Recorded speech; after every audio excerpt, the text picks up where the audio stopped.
Hello and welcome to the Sherlock Holmes Bedtime Stories podcast.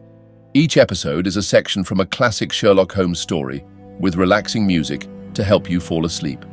If you love the podcast and never miss an episode, please follow us on Spotify and Apple Podcasts and leave a 5-star rating. If our podcast has become a part of your bedtime routine, please consider supporting the show by clicking the link in the show notes.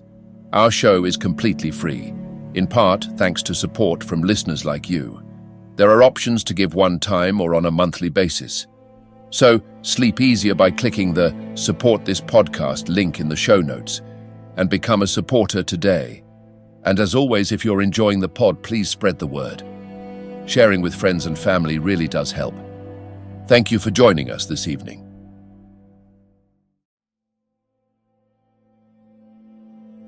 Now it's time to relax. Let your body fall into a comfortable position in your bed and drift gently into a state of total relaxation with tonight's story. The Adventure of the Norwood Builder, Part 3.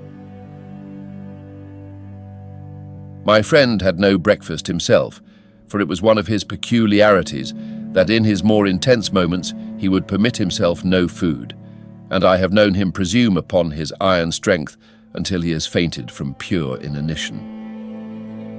At present I cannot spare energy and nerve force for digestion, he would say in answer to my medical remonstrances. I was not surprised, therefore, when this morning he left his untouched meal behind him and started with me for Norwood. A crowd of morbid sightseers was still gathered round Deep Dean House, which was just such a suburban villa as I had pictured. Within the gates Lestrade met us, his face flushed with victory, his manner grossly triumphant. "Well, Mr. Holmes, have you proved us to be wrong yet? Have you found your tramp?" he cried. "I have formed no conclusion whatever," my companion answered. "But we formed ours yesterday, and now it proves to be correct, so you must acknowledge that we have been a little in front of you this time, Mr. Holmes." "You certainly have the air of something unusual having occurred," said Holmes. Lestrade laughed loudly. "You don't like being beaten any more than the rest of us do," said he. "A man can't expect always to have it his own way, can he, Dr. Watson? Step this way, if you please, gentlemen, and I think I can convince you once for all that it was John McFarlane who did this crime." He led us through the passage and out into a dark hall beyond. "This is where young McFarlane must have come out to get his hat after the crime was done," said he. "Now look at this." With dramatic suddenness he struck a match, and by its light exposed a stain of blood upon the whitewashed wall. As he held the match nearer, I saw that it was more than a stain. It was the well-marked print of a thumb. "Look at that with your magnifying glass, Mr. Holmes." "Yes, I am doing so."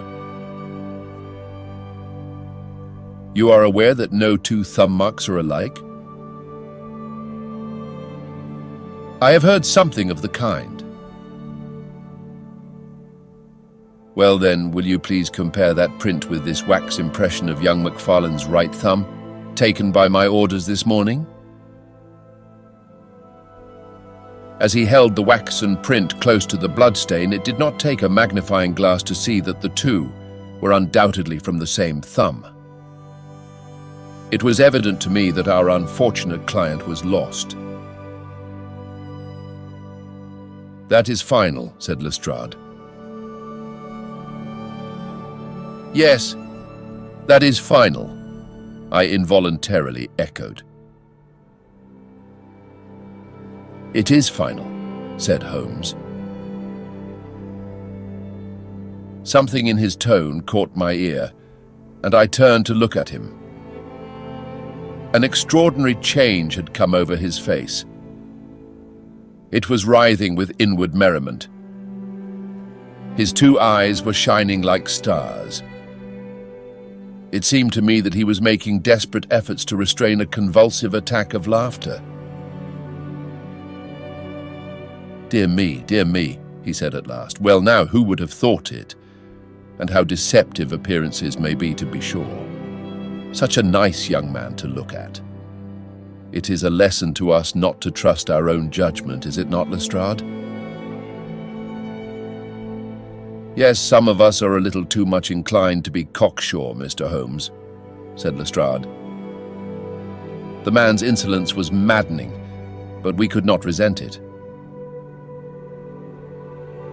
What a providential thing that this young man should press his right thumb against the wall in taking his hat from the peg.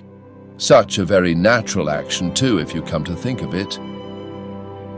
Holmes was outwardly calm, but his whole body gave a wriggle of suppressed excitement as he spoke. By the way, Lestrade, who made this remarkable discovery? It was the housekeeper, Mrs. Lexington, who drew the night constable's attention to it. Where was the night constable? He remained on guard in the bedroom where the crime was committed, so as to see that nothing was touched. But why didn't the police see this mark yesterday? Well, we had no particular reason to make a careful examination of the hall. Besides, it's not in a very prominent place, as you see. No, of course not. I suppose there is no doubt that the mark was there yesterday.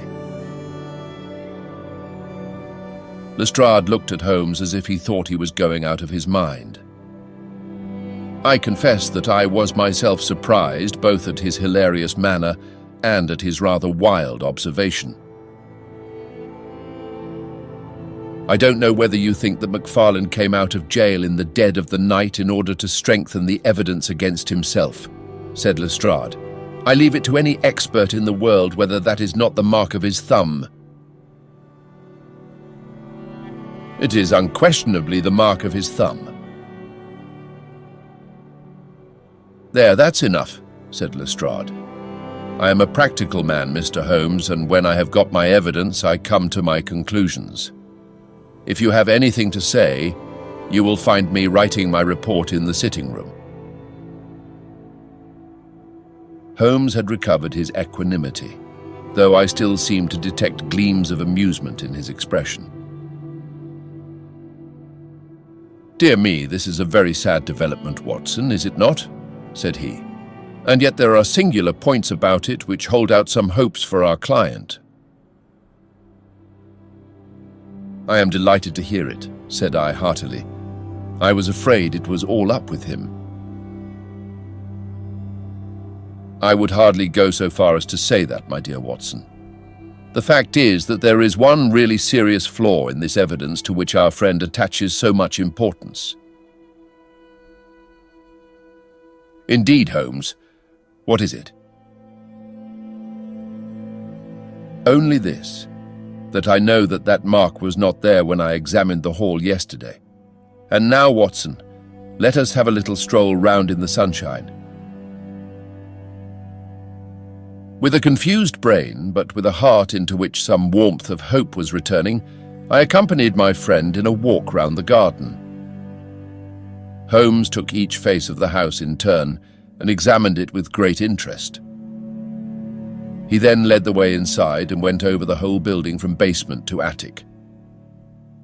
Most of the rooms were unfurnished, but nonetheless, Holmes inspected them all minutely. Finally, on the top corridor, which ran outside 3 untenanted bedrooms, he again was seized with a spasm of merriment. There are really some very unique features about this case, Watson, said he. I think it is time now that we took our friend Lestrade into our confidence. He has had his little smile at our expense, and perhaps we may do as much by him if my reading of this problem proves to be correct. Yes, I think I see how we should approach it.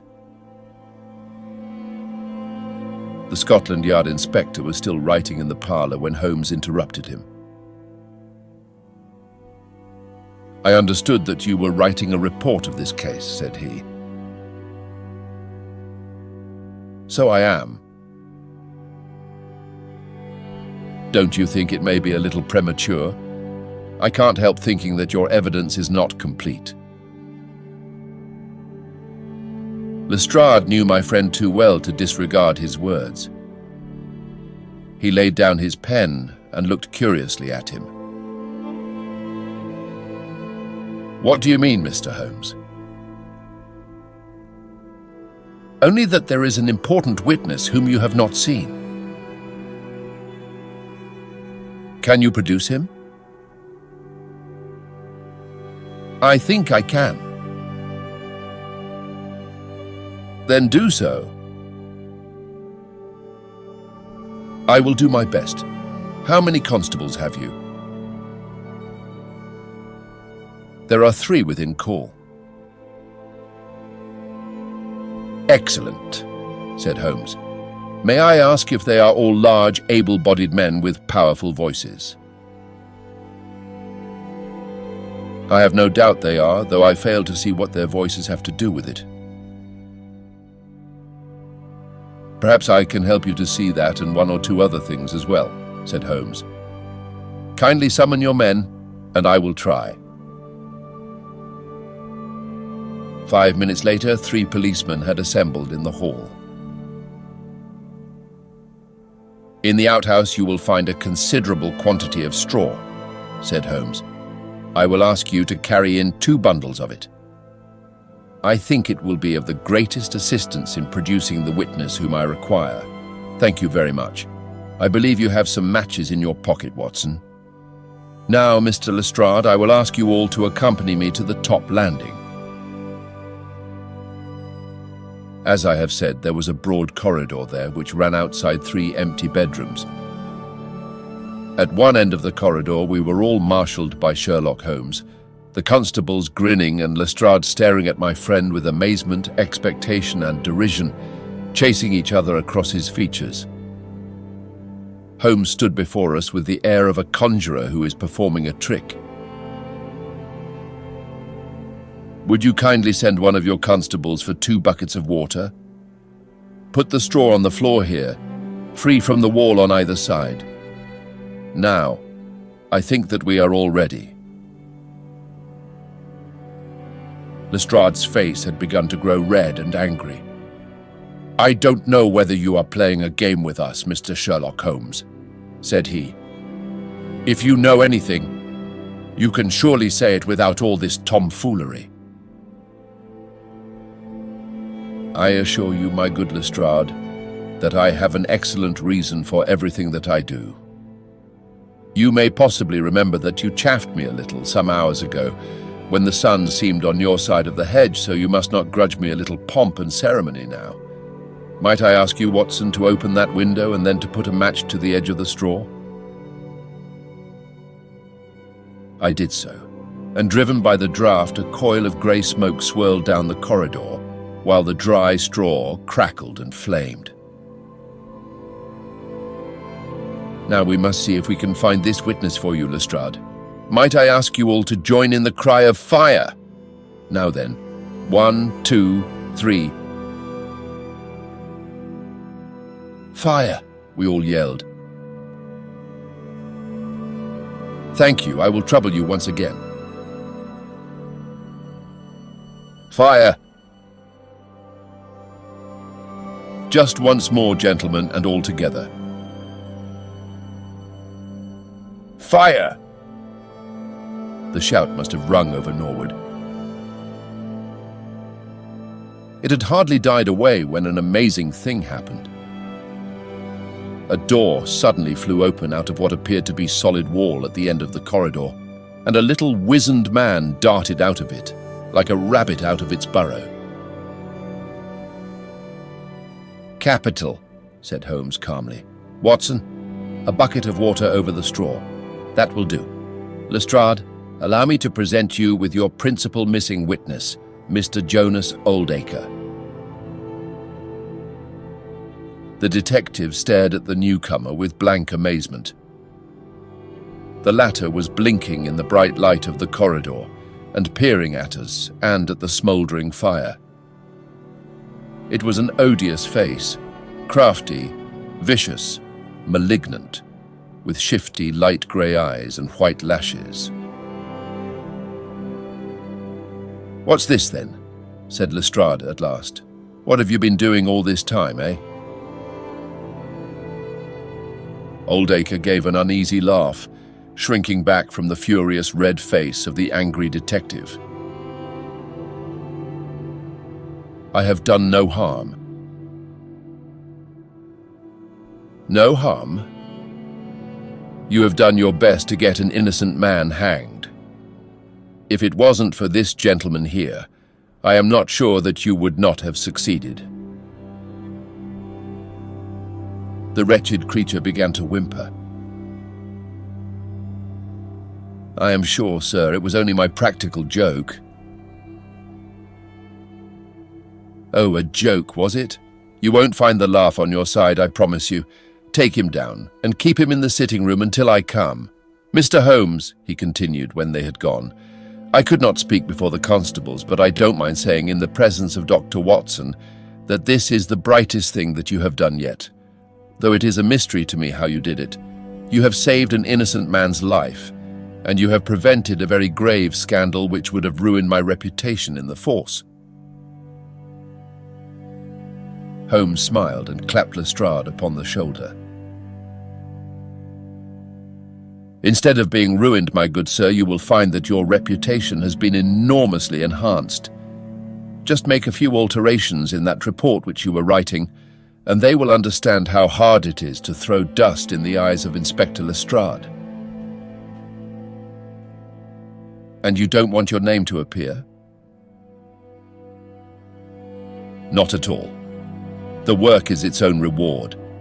Perhaps I shall get the credit also at some distant day, when I permit my zealous historian to lay out his fool's cap once more. Eh, Watson? Well now, let us see where this rat has been lurking."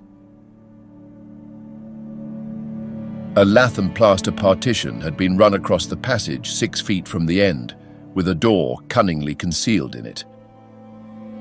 It was lit within by slits under the eaves.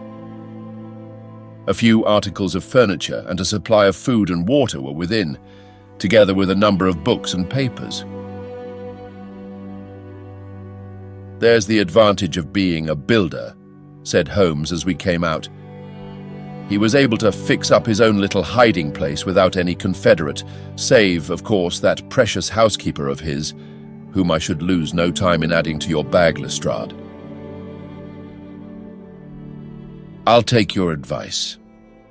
But how did you know of this place, Mr. Holmes?" "I made up my mind that the fellow was in hiding in the house. When I paced one corridor and found it 6 feet shorter than the corresponding one below, it was pretty clear where he was. I thought he had not the nerve to lie quiet before an alarm of fire. We could, of course, have gone in and taken him, but it amused me to make him reveal himself. Besides, I owed you a little mystification, Lestrade, for your chaff in the morning." "Well, sir, you certainly got equal with me on that. But how in the world did you know that he was in the house at all?" "The thumb mark, Lestrade. You said it was final, and so it was in a very different sense. I knew it had not been there the day before. I pay a good deal of attention to matters of detail, as you may have observed, and I had examined the hall and was sure that the wall was clear. Therefore, it had been put on during the night." "But how?" "Very simply. When those packets were sealed up, Jonas Oldacre got McFarlane to secure one of the seals by putting his thumb upon the soft wax. It would be done so quickly and so naturally that I dare say the young man himself has no recollection of it. Very likely it just so happened, and Oldacre had himself no notion of the use he would put it to. Brooding over the case in that den of his, it suddenly struck him what absolutely damning evidence he could make against McFarlane by using that thumb mark. It was the simplest thing in the world for him to take a wax impression from the seal, to moisten it in as much blood as he could get from a pinprick, and to put the mark upon the wall during the night, either with his own hand or with that of his housekeeper. If you examine among those documents which he took with him into his retreat, I will lay you a wager that you find the seal with the thumb mark upon it." "Wonderful," said Lestrade. "Wonderful. It's all as clear as crystal, as you put it. But what is the object of this deep deception, Mr. Holmes?"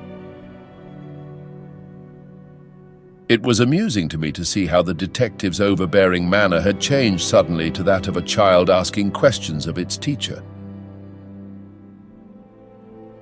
"Well, I don't think that is very hard to explain. A very deep, malicious, vindictive person is the gentleman who's now waiting us downstairs. You know that he was once refused by McFarlane's mother. You don't.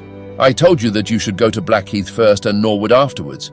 Well, this injury, as he would consider it, has rankled in his wicked, scheming brain, and all his life he has longed for vengeance, but never seen his chance.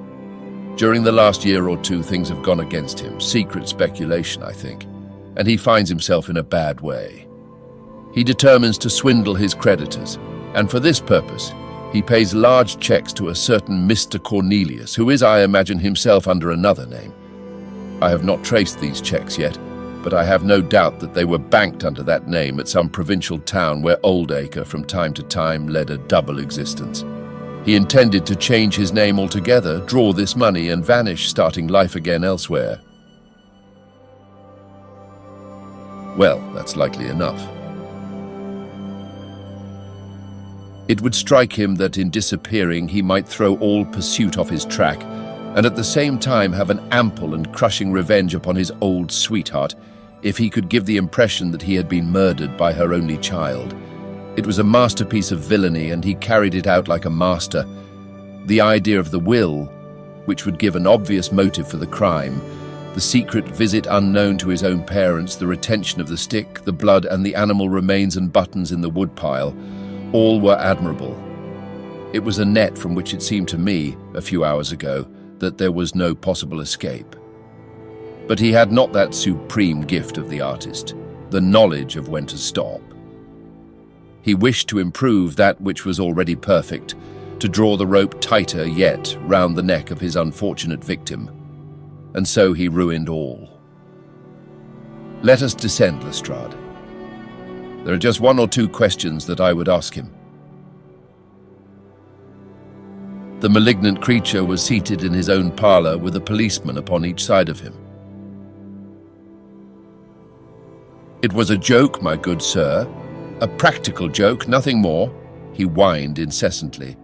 "I assure you, sir, that I simply concealed myself in order to see the effect of my disappearance, and I'm sure that you would not be so unjust as to imagine that I would have allowed any harm to befall poor young Mr. McFarlane." "That's for a jury to decide," said Lestrade. "Anyhow, we shall have you on a charge of conspiracy, if not for attempted murder. And you'll probably find that your creditors will impound the banking account of Mr. Cornelius," said Holmes. The little man started and turned his malignant eyes upon my friend. "I have to thank you for a good deal," said he. "Perhaps I'll pay my debt some day." Holmes smiled indulgently. "I fancy that for some few years you will find your time very fully occupied," said he. "By the way, what was it you put into the woodpile besides your old trousers? A dead dog or rabbits or what? You won't tell? Dear me, how very unkind of you. Well, well, I dare say that a couple of rabbits would account both for the blood and for the charred ashes. If ever you write an account, Watson, you can make rabbits serve your turn."